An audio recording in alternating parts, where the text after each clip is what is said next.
Hello everyone, I hope you all are doing good.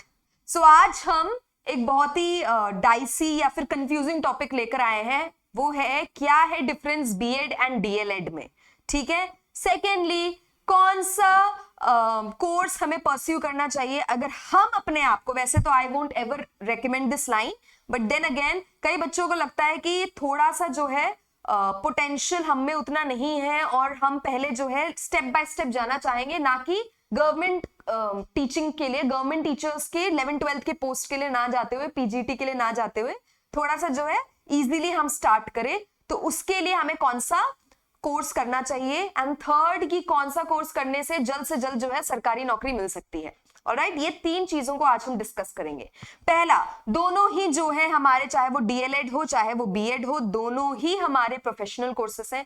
DElEd होता है diploma in elementary education. Alright, ये आप कर सकते हो 12th पास करते ही आप जो है इसका फॉर्म भर सकते हो और आप जो है ये पेपर क्लियर करके 2 साल का कोर्स होता है वो कर सकते हो। यहाँ पे आपको ग्रेजुएशन की जरूरत है। 12th करेंगे आप, उसके बाद आप ग्रेजुएशन करेंगे अपने पर्टिकुलर फील्ड में, बीए, बीएससी, बीकॉम, जो भी आपको सही लगता है वो आप करोगे। उसके बाद ही आप इसका एंट्रेंस एग्जाम दोगे। 2 साल का कोर्स है ये, आफ्टर ग्रेजुएशन ही हो पाएगा। ऑलराइट, अब नेक्स्ट चीज, as per the recent Supreme Court orders जो है, ये बताया गया है कि जिन बच्चों ने बीएड किया है वो डीएलएड की इसमें जो पेरिफेरी है उसमें नहीं आएंगे, उसमें फॉर्म्स नहीं भर सकते, and vice versa. Alright, so forms कहाँ भर सकते हो, नौकरी कहाँ मिलती है, ये पहले डिस्कस करते हैं। पहली चीज, डीएलएड किया है, 12th पास करते ही अगर डीएलएड कर लिया तो, और उसके बाद ग्रेजुएशन नहीं किया है, तो उस कंडीशन में आपको क्लास 1 से क्लास 5th कि गवर्नमेंट टीचर्स में आपका हो सकता है, आप एलिजिबिलिटी है आपकी, आपको जो है पेपर क्लियर करना है। क्लास 1 से क्लास 5th के गवर्नमेंट टीचर्स के लिए जो है, यानी कि प्राइमरी सेक्शन में जो है आप एलिजिबल हो जाते हो। अगर आपने डीएलएड कर लिया, सोच लीजिए आपने ग्रेजुएशन 12th किया, फिर ग्रेजुएशन किया, फिर डीएलएड किया, नहीं तो 12th करते डीएलएड कर लिया, फिर ग्रेजुएशन कर लिया, लेकिन आपके पास ग्रेजुएशन की डिग्री अब है, तो उस कंडीशन में आप 6th to 8 गवर्नमेंट टीचर्स के लिए भी अप्लाई कर सकते हो। ठीक है, 6 to 8 गवर्नमेंट टीचर के लिए भी आप अप्लाई कर सकते हो। इस एरिया में सिर्फ और सिर्फ डीएलएड के स्टूडेंट्स जाते हैं, सिर्फ और सिर्फ डीएलएड के ही जो है, डीएलएड क्वालिफाइड जो स्टूडेंट्स हैं, एप्लीकेंट्स हैं, वही जाते हैं। यहाँ पे जो है आपने ग्रेजुएशन कर लिया तो ये एक एरिया है जहां पे आप जा सकते हो, जहां पे आप फॉर्म भर सकते हो। ऑलराइट, वहीं पर बीएड वाले बच्चे क्या करेंगे, बीएड वाले बच्चों के पास, अगर आप ग्रेजुएशन करके आपने बीएड कर लिया, ऑलराइट, और आपके पास अभी पोस्ट ग्रेजुएशन की डिग्री नहीं, आपने नहीं किया है, तो उस कंडीशन में आप 6th to 10th government teachers के लिए आप अप्लाई कर सकते हो, आप जो है एलिजिबल हो। Alright, 6th to 10th government teachers के लिए आप एलिजिबल हो। और अगर आपने उसके बाद पोस्ट ग्रेजुएशन कर लिया, या फिर आपने ग्रेजुएशन पोस्ट ग्रेजुएशन करने के बाद बीएड किया, इन शॉर्ट आपके पास बीएड भी है, पोस्ट ग्रेजुएशन की डिग्री भी है, उस कंडीशन में आप 11वीं और 12वीं के लिए भी जो है अप्लाई कर सकते हो। 11वीं और 12वीं के भी गवर्नमेंट टीचिंग के लिए आप जो है अप्लाई कर सकते हो। ऑलराइट, इतनी बात क्लियर हो गई। ठीक है, यहाँ पे आपकी एलिजिबिलिटी है, मिनिमम आपका 17 ईयर्स होना चाहिए आपको, यानी कि आप 12th पास हो, या आप ऐसा कुछ भी नहीं है, आप ग्रेजुएशन के बाद ही कर सकते हो, तो ग्रेजुएशन ही आपकी एलिजिबिलिटी मान ली जाती है। ठीक है, अब आपके पास यहाँ पे भी 2 टाइप के ऑप्शंस आते हैं जहां पे आप जो है कोर्स परस्यू कर सकते हो। गवर्नमेंट कॉलेज में अगर आप जाते हो तो आपके 20 से 25 हजार रुपए जो है आपके लगते हैं। ऑलराइट, और आपका ये कोर्स हो जाता है। whereas अगर आप प्राइवेट के लिए जाते हो, प्राइवेट कॉलेज से आप ये कोर्स परस्यू करना चाहते हो, तो कम से कम 1 से 1.5 लाख के बीच में आप एस्टिमेट लेके चलिएगा कि इतना खर्चा आएगा। ऑलराइट, 1 से 1.5 लाख के बीच में आपका खर्चा आएगा अगर आप प्राइवेट कॉलेज से डीएलएड परस्यू करना चाहते हो। तो डीएलएड अगर आप प्राइवेट कॉलेज से करना चाहते हो तो 1 से 1.5 लाख का आपका खर्चा आएगा।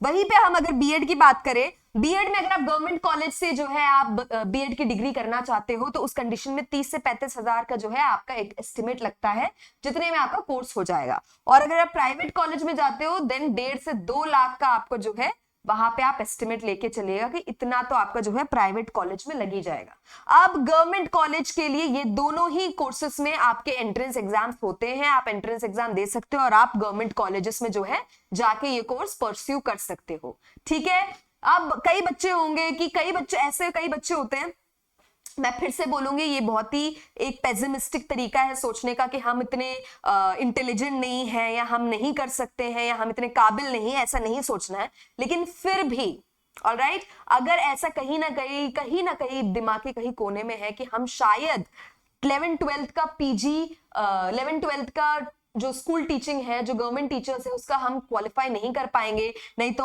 हम जो है हमें थोड़ी प्रॉब्लम हो सकती है, या फिर ऐसा कुछ भी चल रहा है दिमाग में, तो DElEd is a very good option. DElEd में आपका जो है 1st to 5th क्लास का आपको गवर्नमेंट टीचिंग में आपको मिलता है। उसके साथ साथ अगर आपने ग्रेजुएशन कर रखा है तो उस कंडीशन में आपको 6 to 8 का भी ऑप्शन आपके पास अवेलेबल है, जहाँ पे आप गवर्नमेंट ऑप्शन आप जो है टीचिंग के लिए भर सकते हो। जब फॉर्म आती है, आप एलिजिबल हो और आप क्लियर करके जो है 6 to 8 का भी जो है आप टीचिंग आप जो है कर सकते हो, टीचर्स के लिए आप भर सकते हो। ऑलराइट, देन कम्स, हाँ जी, 17 इयर्स तो मैंने आपको बता ही दिया।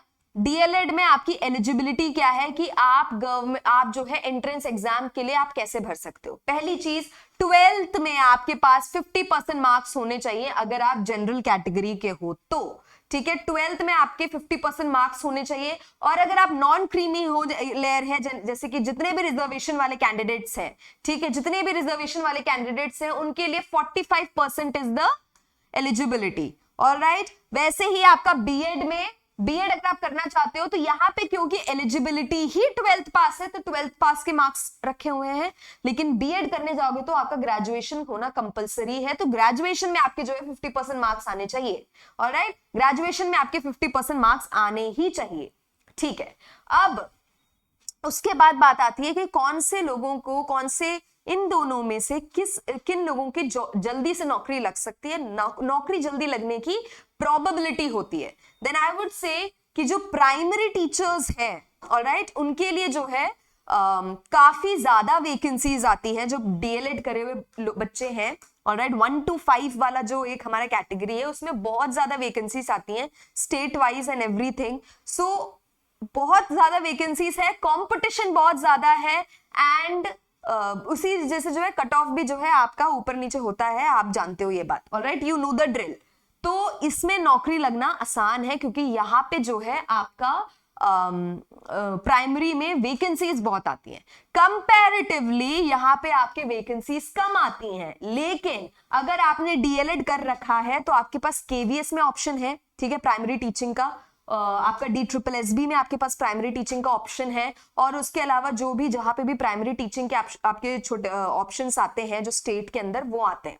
वेराज जब आप बीएड करते हो तो आपके पास केवीएस में 6 to 10th का तो ऑप्शन आता ही है, उसके साथ 11th-12th भी आता है अगर आपने पीजी कर रखा है तो, और उसके अलावा एनवीएस का ऑप्शन आता है, नवोदय वाला ऑप्शन आपके पास अवेलेबल होता है अगर आपने बीएड कर रखा है तो। नवोदय प्राइमरी टीचर्स का रिक्रूटमेंट नहीं होता है उसमें, तो उस कंडीशन में जो है यहाँ पे आपको जो है बीएड करना जरूरी है, 6 to 10th and 10 to 12th। Alright, उसके अलावा DSSB में आपका अगेन आता है, ठीक है, आपको भी पता है DSSB में, और आपके EMRS में भी जो है आपका बीएड एलिजिबिलिटी माना जाता है, डीएलएड आपको अवेलेबल नहीं होता है उसमें भी, ठीक है। सो अगर हम देखा जाए तो हमारी नौकरी अगर लगने की जो प्रोबेबिलिटी है, अगर हमें जल्दी नौकरी अपनी चाहिए तो कहीं ना कहीं डीएलएड हमें हेल्प कर सकता है। लेकिन उसमें भी कैच ये है कि हमारा एग्जाम जैसे होता है, जितनी वैकेंसीज आती हैं और बहुत सारे बच्चे जो है भरते भी हैं, बहुत से जो है बच्चे यहाँ पे जो है they find it easy. Alright, वहीं पर हमारे बीएड वाले बच्चों के पास ऑप्शन ज्यादा हैं, ठीक है, और वैकेंसीज कम आती है, इनके कंपैरिजन में वैकेंसीज कम आती है, लेकिन यहाँ पे कंपटीशन इससे थोड़ा कम मिलता है आपको। ऑलराइट, और उसके अलावा यहाँ पे स्केल ज्यादा हो जाता है क्योंकि 6 to 10th है। उसके अलावा अगर आपने पीजी कर रखा है तो 11th-12th भी आपके पास अवेलेबल है। यहाँ पे आपका 1 to 5th क्लास है, और उसके अलावा अगर आपने ग्रेजुएशन कर रखा है तो आपके पास 6 to 8 भी ऑप्शन है। तो यहाँ का पे स्केल अगर आप देखोगे तो कम है यहाँ के कंपैरिजन में, यहाँ पे सैलरी ज्यादा मिलती है यहाँ के कंपैरिजन में। ऑलराइट, नौकरी जल्दी यहाँ पे लग सकती है, लेकिन उसमें भी जो है अगेन बहुत से बच्चे भरते हैं और बहुत ज्यादा जो है डाइसी होता है, एंड यहाँ पे जो है आपके पास चीजें काफी सॉर्टेड आउट चलती हैं। सो ये था हमारा डीएलएड और बीएड का कंपैरिजन। आप डिसाइड कर सकते हो कि आपको क्या करना है। ऐसा कुछ भी नहीं होता है कि हम थोड़े पढ़ने में कमजोर हैं, मेहनत करोगे तो मेहनत से कुछ भी हो जाता है, कोई दिक्कत की बात है नहीं। सो ये बिल्कुल भी थॉट प्रोसेस नहीं रखना है। उसके अलावा आपको पता है वैकेंसीज कितनी कहाँ पे आती है, सैलरी स्केल कैसे जाती है, and that would be it. Thank you so much.